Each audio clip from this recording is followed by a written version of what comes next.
I'm Benedick, your longevity architect, and this is our weekly strategic briefing. We're here together because we refuse to accept the slow decline as inevitable, and we're here to architect a different reality. Last week, we deconstructed the great rethink, challenging the core metaphors that have limited our health and our energy for decades, if not millennia. Today, the voltage crisis, charging the executive battery, and we're here to master your voltage, harmonize your vibration, and forge the resilience, and my 30 million volts per meter discovery. After the meet briefing, we'll move on to the Warriors Q&A, and so bring in your toughest questions. No corporate health BS, just 4 decades of real world R&D. That's my background. So let's begin. Let's build. So welcome again. Just fabulous to have you here. And if you're part of the AWA, the Ageless Warrior Alliance, and I really thank you for that $1 per month contribution. It really helps me keep this thing going. And also, if you haven't signed up for it, it would be really helpful again to further this mission. So we're going to look at today around this thing here. Let me see if I can get this to go. I've been like putting all this together. We're really looking at cellular energy. Now, this is not just in animal tissues, it's in plants, all living tissues. And I got this kind of neat little thing drawing together today earlier with AI. And in this cosmic sort of relationship that we have with the cosmos, it's all interfacing, and I'm going to show you why that links into this 30 million volts per meter issue, and how I discovered it and what it meant to me in terms of the research I was already doing and involved in. And so today we're going to look at this whole relationship and how to, come on guys, load up the next one. There's cognitive dissonance. The voltage crisis isn't just about charging the executive's battery, but it's the executive battery inside of us as well. And what we have to do is recognize that we've got this complete disconnect between what is and the objective truth and what we believe because of our emotional attachment to those false indoctrinations. And it's called cognitive dissonance. And it really is about getting all of the old bullshit out of the way so that you can really understand what's going on with this cosmic body that we are blessed with. And so we're going to talk about my 30 million volt discovery. Now, this came out of a lot of work. Like at that time, 20, 30 years. And essentially what it was is this whole relationship between sacred geometry and the universe, or sacred geometry and the way it's organizing, and the sacred geometry and the way it's like literally crystallizing, condensing out of the etheric space into what we call the atom space. And the geometry that holds that vibration, or holds that as an antenna to that space, is of course the dodecahedron that we see here.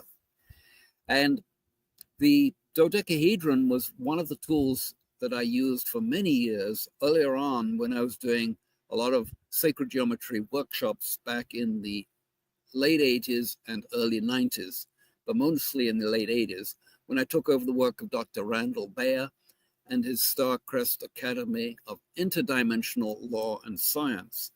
Now, this isn't like in 1987, so I've been around at this a long time. And so the dodecahedron became my go-to geometry, let's call it, or concept, or it's more than just a concept. It's the way that it's the way that space is organized. It's kind of like from an acoustic point of view. If you go into a cathedral or into a tunnel, you know, the acoustics are very different. And it's because of the way that those, quote, sound waves are bouncing off the different surfaces. Well, that happens in the energy of electricity or electromagnetism. And that same effect is like throughout all of electrical engineering. And with my mining engineering background, I got a degree in mining engineering. And part of that was electrical engineering. And I challenged the professors then as to the true nature of what electricity was about. And they didn't have the answer. So I guess that kind of like spurred me on, you know. I'm 70, coming on 75 years or so. That was like, I don't know, this rounded off 50 plus years ago. And into really investigating this voltage crisis that we're in now. It's not just in our own bodies, but it's from non-native EMFs. So it's like microwave, cell towers, electromagnetic motors, all of the waveforms that are artificial, non-native ones. They don't live in this spectrum. They live in this man-made spectrum. And so we have this issue that when we get low on the energy and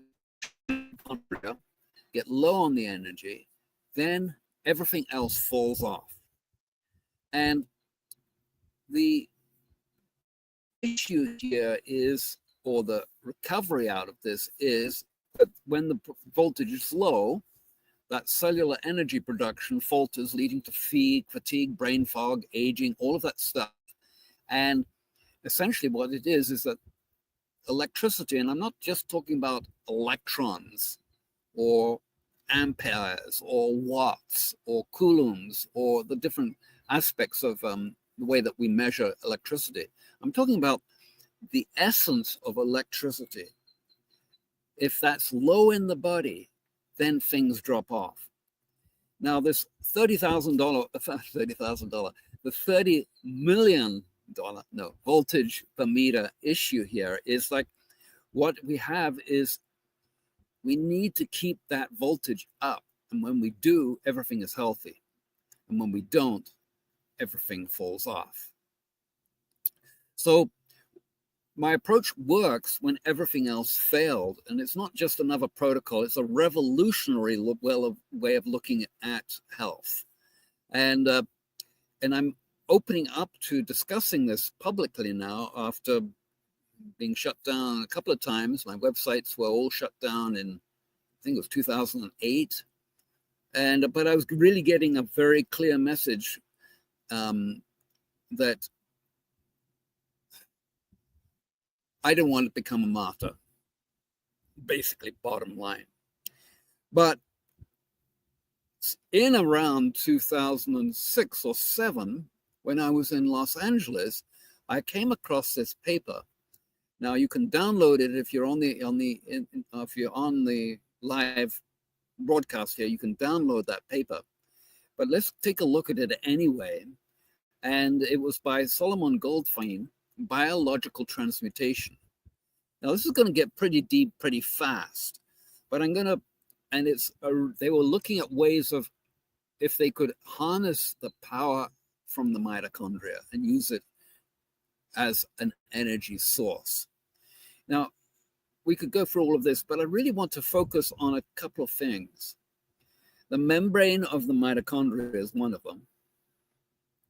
Now, we know that the membrane of the mitochondrial cells have a voltage of around, well, let's call it around 100 volts and per meter, millivolts per meter. And the energy around the mitochondrial membrane, across the mitochondrial membrane, is at 150 millivolts. Now, if you map that 5 nanometer thick, which is tiny thin, right, thickness into volts per meter, it comes out at that 30 million volts per meter. So that's where that comes from. So they also look at the chemical structure of adenosine triphosphate, the chemical structure of with the magnesium. And the planar view of two molecules of magnesium adenosine triphosphate with 6 dipoles. That means that it's kind of like 6, or in the next one, 12 dipoles, is very akin to the dodecahedron that we were looking. It has 12 faces across it. So interestingly enough, when you measure the output from a body, say running or a horse running, and you put the amount of energy that's coming in from the food that they're eating, or one is eating, or the horse is eating, or whatever, there's not only does it take around 70% of the energy that's in that food to just digest it and make it available to the body, but in actual fact, the energy available or the output from running or just living is higher when you're healthy than the actual food intake energy. And that's because it's sourced out of this etheric space. Now, let me just, a little bit of background here. Yeah, 1884, Vogel also worked with watercress seeds. He placed his seeds in a controlled air environment and added sulfur-free nutritive solution to the seeds. The plants grew from seeds that were found to have more sulfur than the original seed. And Vogel's answer was that sulfur was not a simple element, or that sulfur was introduced from sources unknown. After Vogel, Lois and Gilbert observed the weight variation of ashes during vegetation.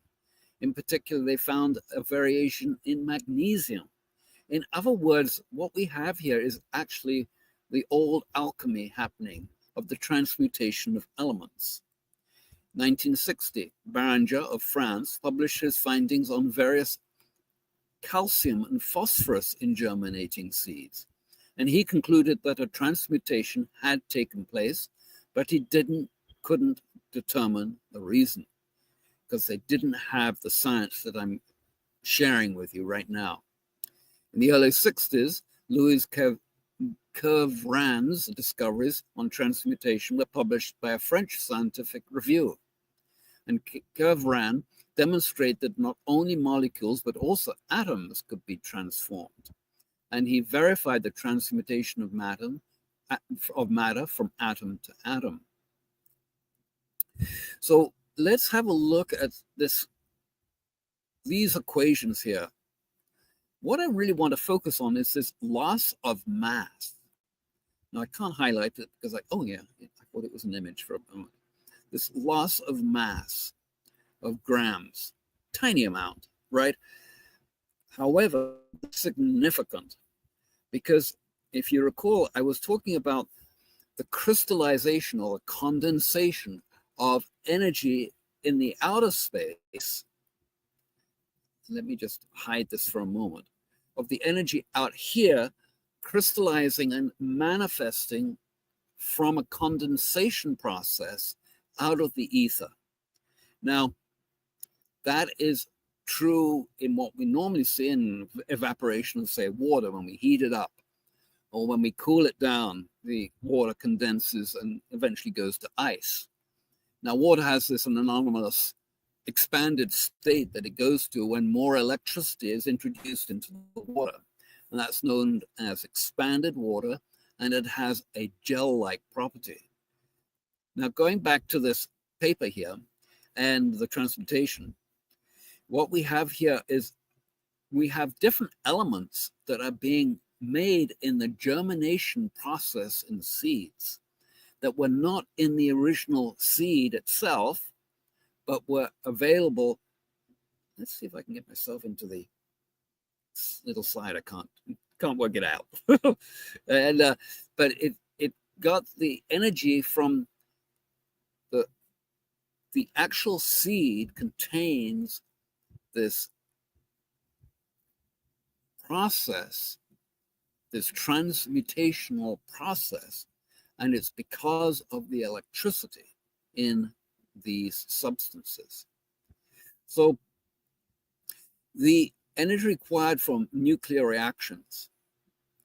No information has been discovered to the energy required for these reactions to occur. Thus, there would be a net gain of energy. And as far back as 1932, however, it was known that alpha particles having energies were ejected from radioactive elements of medium life between 5 and 7 megavolts. And these caused atomic disintegrations, etc., etc. So, little diagrams, membrane, chemicals involved, the adenosine triphosphate atom, the structure of the ATP, the structure with the magnesium atom added to it, and the ions present in the mitochondria: sodium, magnesium, potassium, calcium, magnesium, and iron. So this is fundamental. Copper, there's another one. Copper with a hydrogen ion goes to zinc, right? And so we have all of these different numbers. So you can download this, and when I write this up as a post on my site, benedickhoward.com, you'll be able to see that. Here's a copy. Let's go to my site to get a picture on it. Let's see how if it loads here. The ageless revolution. So stop managing your decline, stop architecting your sovereignty. And most leaders are winning the game, but losing the war of biology. And that's what I'm about. It's like showing you how to reboot your cellular voltage. Now, there's different ways of rebooting this. And we can do that in various ways. And so let's just hide this for everyone for the moment. Hide everyone. And should be. Okay, didn't work. Let's do it here. Okay, so going back to the slide here, this voltage crisis, as I was saying, non-native EMF, like cell phone radiation, toxins, all of that stuff that really destroys the life force in the body. And it's not accidental, any of this. It's been deliberately orchestrated. And, well, if you go to the WEF and the WHO, the World Economic Forum and the World Health Organization, you'll find out the dirty secrets of the culling agenda. And that's why we have the vaccines being stripped out and launched upon us and everything else.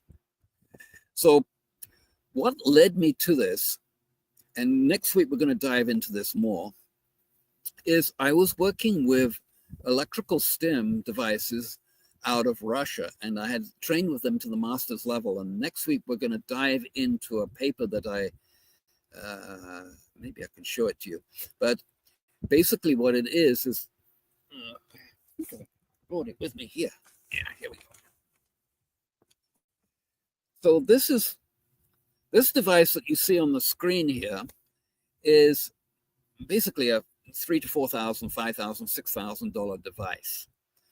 And as I had trained to the master levels with the Russians, and had been in different forums of doctors and everything else, and they were all trying to work this whole thing out. And it was like, there's got to be, I'm basically an engineer that is really good at systems analysis. And I always go to a fundamental, foundational, core, provable, repetitive foundations. And what I was finding here, and especially as I got more and more into the art of copywriting and sales, is that copywriters, and salesmen are the most, anyway, I don't have much good to say about them, other than the fact that they're very good at conning us. And they trigger our emotions, and they go through all of these different spirals and blah, blah, blah. And you end up buying crap, right? Now, this device, the scanner, came out of the work of Dr. Alexander Karasev. and he designed it for the Rhythm group, and he also designed it for the Danas group. And I'd been working at this stage. I've been working with this device, the scanner device, for I don't know 5 years or so. And I went like, shoot, it's got all the bells and whistles, but really, what is it? The bells and whistles and the sales talk, or making it so complicated that it's almost impossible to use, or is it because of some other quality to the electricity that is being transmitted transdermally through the skin? So the electrodes on this device, let's hide this for the moment and go full screen with me. So, we can get different organs in there, etc., etc. But this device, when I worked with, and it's just run off AA battery, this device was made in December 2007. I don't know if you can get that in focus, but it's an old unit and it still works, which is more than I can say for the scanner units. And so I did a study which went on for a number of years, and I just want to briefly share with you some of the results. See if I can get to this. Agents Warrior Alliance, emails, Alliance. I hope it comes up. There we go. Yes, I think this is it. Come on, guys. There we go. There we go. So, mastering and this is in draft at the moment. But I was really interested in establishing what it was. And here's some of the results. Well, this is some of the protocol for reading, but we can get actually energy feedback. And but the resulting were breakthroughs. In acute conditions, we had Cynthia with lock. I had it I've been still using it for little cuts and scrapes and bruises, insects, bites, burns. Christopher had like 3rd-degree burns down his arm. It was nasty, etc. Who was better. We can talk more about these next week, show more into this, but I just want to share this briefly. Go ahead on what's coming.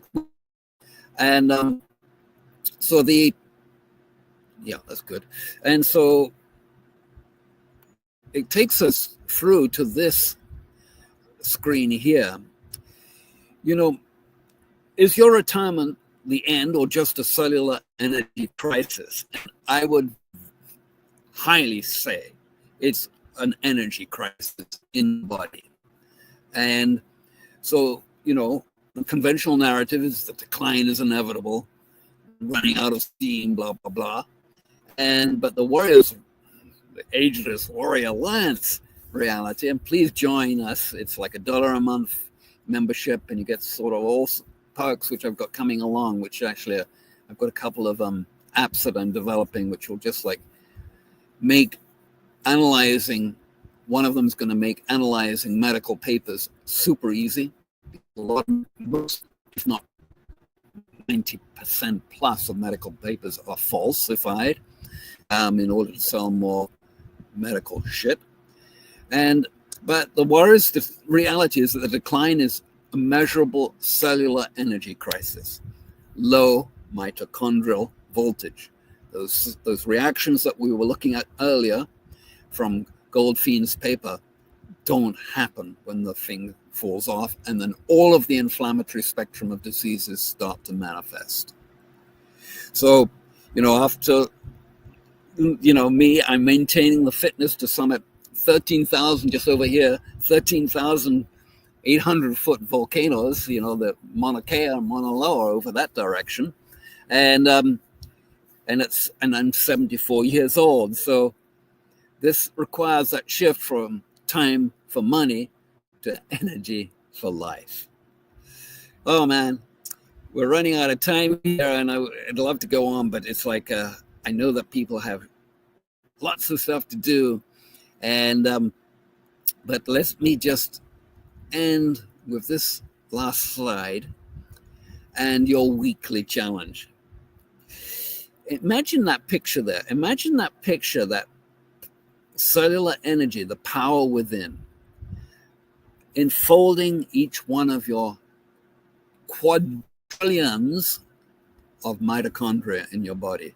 There's 70 trillion cells, and some of the cells have in excess, in the brain, for instance, and the heart, have in excess of 1,000 mitochondria each cell. And the cells that are down the road, there's a whole another bullshit thing going on there too.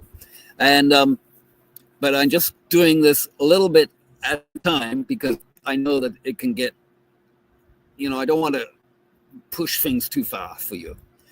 So, energy stability. So one thing, if you're going to fast, and I highly recommend you fast, at least get into a 4 to 6 hour per day eating window. I'm managing on average around a 20-hour fast each day, and then I eat from like 10 till 2 or from 12 to 3. I try to end it earlier in the day because then I can burn off some of that energy before I go up and do my evening work. And so longevity, we need to create a legacy around your longevity with consistent strategic action that compounds exponentially over time. So it's been wonderful sharing this with you, and I want to close out here, wrapping up today's session. And remember the core truth that we just deconstructed, that the voltage crisis, recharging your executive battery, is a #1 issue. So the weekly challenge is you're not just managing symptoms, you're recharging the core cellular battery that determines your longevity and legacy. Now, that could be from fasting, it could be from grounding, it could be from exercise, it could be from a lot of different things. Now, I short-circuited that by going into the electrical stim devices, and I'll show you more of those results next week. And next week, January the 25th, please join us. We'll be architecting consciousness through biofeedback, voltage, and your inner operating system. So go forth, question anything, everything, and continue to architect your longevity. And I'll see you next Sunday at 2 p.m. Hawaii time. And Warrior out here. Oh, we just got a couple of moments. So I'm just going to actually go back to this one as we've got a couple of moments. And come on, guys, let's load that up. Close one. And let's go to the page services and Warrior Alliance. See if that loads up. And that's the page where you're going to find out more about it. And also download for chapter 1. And here it is, chapter 1. And when you join, and it's only $1 a month, and it really helps me out, is that every single Sunday I'm going to be doing this. And when you ask more questions, I'll come out and okay, I don't think we have any questions in the chat. No. No. And so you become a founding warrior for just $1 a month forever. Aloha, over and out. Been wonderful sharing this with you. God bless, and you have a wonderful week. And I'll be posting this to my blog at benedickhoward.com. Mahalo.